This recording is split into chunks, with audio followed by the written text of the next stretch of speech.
ഈ നല്ല ദിവസത്തെ ഓർത്ത് കർത്താവിന് നന്ദി പറഞ്ഞുകൊണ്ട് ഫെയ്ത്ത് വോയിസിലേക്ക് എല്ലാവരെയും ഞങ്ങൾ സ്വാഗതം ചെയ്യുന്നു. സങ്കീർത്തന പുസ്തകം 66 അധ്യായം 20 തിരുവചനം ഇങ്ങനെ വ്യക്തമാക്കുന്നു: ദൈവം വാഴ്ത്തപ്പെടട്ടെ. അവിടുന്ന് എൻ്റെ പ്രാർത്ഥന തള്ളിക്കളഞ്ഞില്ല, അവിടുത്തെ കാരുണ്യം എന്നിൽ നിന്ന് എടുത്തു കളഞ്ഞില്ല. ക്രിസ്തുവിൽ ഏറ്റവും പ്രിയപ്പെട്ടവരെ, ദൈവത്തെ നമ്മൾ ആരാധിക്കണം. അപ്പോൾ ദൈവം നമ്മുടെ പ്രാർത്ഥനകൾ തള്ളിക്കളയുകയില്ല. ആരാധനയിൽ വെളിപ്പെടുന്ന ദൈവത്തിൻ്റെ മഹത്വമുണ്ട്. അത് നമ്മുടെ പ്രാർത്ഥനകൾക്ക് ഉത്തരമായി മാറുന്നു. സ്നേഹമുള്ളവരെ, ആരാധന വെറുമൊരു ചടങ്ങല്ല, മറിച്ച് അത് ദൈവത്തിൻ്റെ സാന്നിധ്യത്തിലേക്കുള്ള പ്രവേശനമാണ്.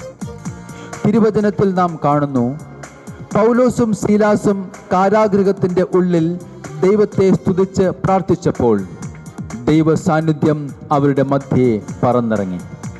അവരുടെ പ്രാർത്ഥനകൾക്ക് മറുപടിയായി കാരാഗൃഹത്തിൻ്റെ അടിസ്ഥാനങ്ങൾ കുലുങ്ങി. വലിയ ഒരു ഭൂകമ്പമുണ്ടായി. അവർക്ക് എതിരെ അടച്ചിരുന്ന എല്ലാ വാതിലുകളും തുറക്കപ്പെട്ടു. അവരുടെ കൈകാലുകളിൽ ബന്ധിച്ചിരുന്ന ചങ്ങലകൾ അഴിഞ്ഞു വീണു. സ്നേഹമുള്ളവരെ, ആരാധനയിൽ നമുക്കെതിരെ നിൽക്കുന്ന എല്ലാ പ്രതിസന്ധികളുടെ വാതിലുകൾ മാറ്റപ്പെടും. ആരാധനയിൽ നമ്മുടെ ഹൃദയത്തിലെ ഭാരങ്ങൾ മാറിപ്പോകും. നമ്മളെ തളർത്തുന്ന ശത്രുവിൻ്റെ ശക്തികൾ പരാജയപ്പെടും.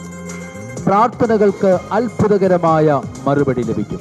സ്നേഹമുള്ളവരെ, പ്രാർത്ഥനകൾക്ക് മറുപടി ലഭിക്കാൻ വൈകുന്നു എന്ന് തോന്നുമ്പോഴും നാം നമ്മുടെ ആരാധനയിൽ ദൈവത്തിൻ്റെ മഹത്വത്തെ വർണ്ണിക്കുമ്പോൾ ഫിലിപ്പിയർക്കെഴുതിയ ലേഖനം 4 അധ്യായം 19 തിരുവചനം പ്രഖ്യാപിക്കുന്നത് പോലെ ദൈവം തൻ്റെ മഹത്വത്തിൻ്റെ സമ്പന്നതയിൽ നിന്ന് യേശു ക്രിസ്തു വഴി നിങ്ങൾക്ക് ആവശ്യമുള്ളതെല്ലാം നൽകും.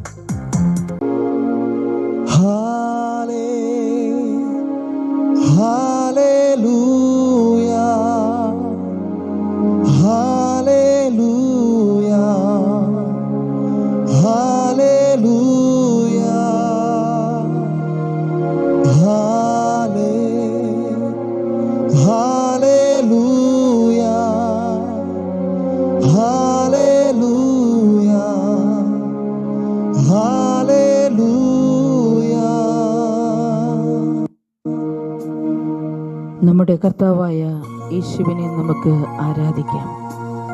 ആരാധനയിൽ നമ്മുടെ പ്രാർത്ഥനകൾ നമുക്ക് സമർപ്പിക്കാം. വിശ്വാസത്തോടെ പറയും: എൻ്റെ കർത്താവേ, ഞാൻ അങ്ങേ ആരാധിക്കുന്നു, ഞാൻ അങ്ങേക്ക് സ്തോത്രം ചെയ്യുന്നു, അങ്ങേ ഞാൻ മഹത്വപ്പെടുത്തുന്നു. ഓ എൻ്റെ യേശുവേ, അങ്ങേക്ക് ആരാധന. യേശുവിൻ നാമത്തിൽ ആരാധന, രാജാധിരാജാവിനാരാധന,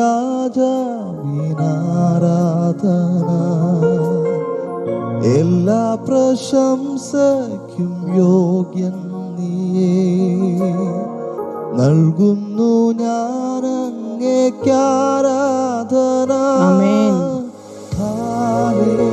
യേശുവേ ആരാധന.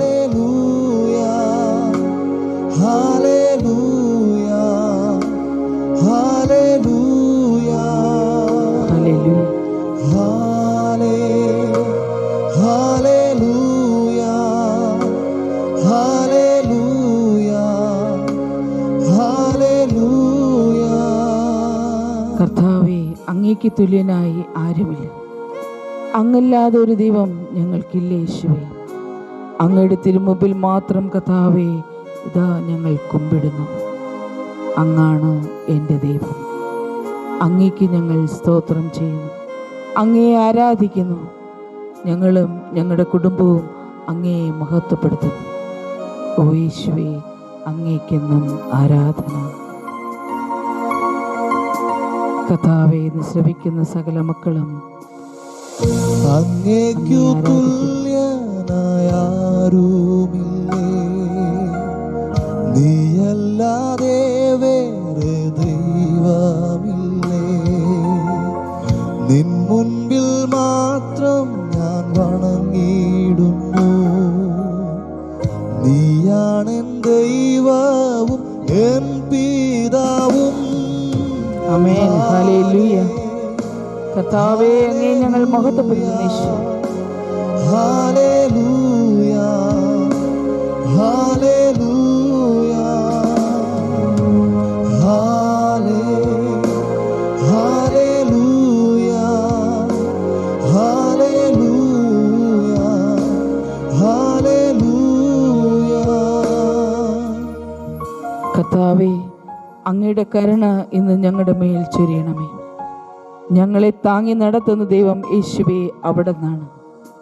ഞങ്ങൾക്കായി ഒരു പുതുവഴി, അനുഗ്രഹത്തിൻ്റെ വഴി അവിടെ നിന്ന് തുറക്കണമേ. ദുഃഖത്തിൻ്റെ വേളയിൽ ഞങ്ങളെ കൈവിടാതെ എന്നും താങ്ങി നടത്തുന്ന യേശുവേ, ഞങ്ങൾ അങ്ങേ ആരാധിക്കുന്നു. ഞങ്ങൾ അങ്ങേക്ക് സ്തോത്രം ചെയ്യുന്നു. അങ്ങയെ മഹത്വപ്പെടുത്തുന്ന യേശുവേ, അങ്ങയുടെ മുമ്പിൽ കുമ്പിടുന്നു. ഞങ്ങൾ ഒന്ന് ചേർന്ന് അങ്ങേക്ക് സ്തോത്രം ആലപിക്കുന്നു. കരുണയിൻ കരത്താൽ നീ താങ്ങുന്നവൻ, പുതുവഴിയൊരുക്കി നീ കരുതുന്നവൻ, ദുഃഖത്തിൻ വേളയിൽ കൈവിടാത്തവൻ,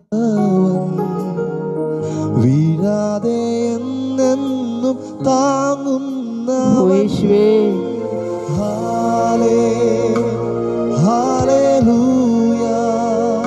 യേശുവേ, അങ്ങേക്ക് ആരാധന. കർത്താവേ, ഹല്ലേലൂയ, ഹല്ലേലൂയ, ഹല്ലേലൂയ. ഇന്ന് കർത്താവായ യേശുവിനെ ആരാധിച്ച് മഹത്വപ്പെടുത്തുമ്പോൾ നമ്മുടെ പ്രാർത്ഥനകൾ ദൈവം ശ്രവിച്ച് നമ്മെ അനുഗ്രഹിക്കട്ടെ എന്ന് കർത്താവായ യേശു ക്രിസ്തുവിൻ്റെ നാമത്തിൽ ഞങ്ങൾ പ്രാർത്ഥിക്കുന്നു.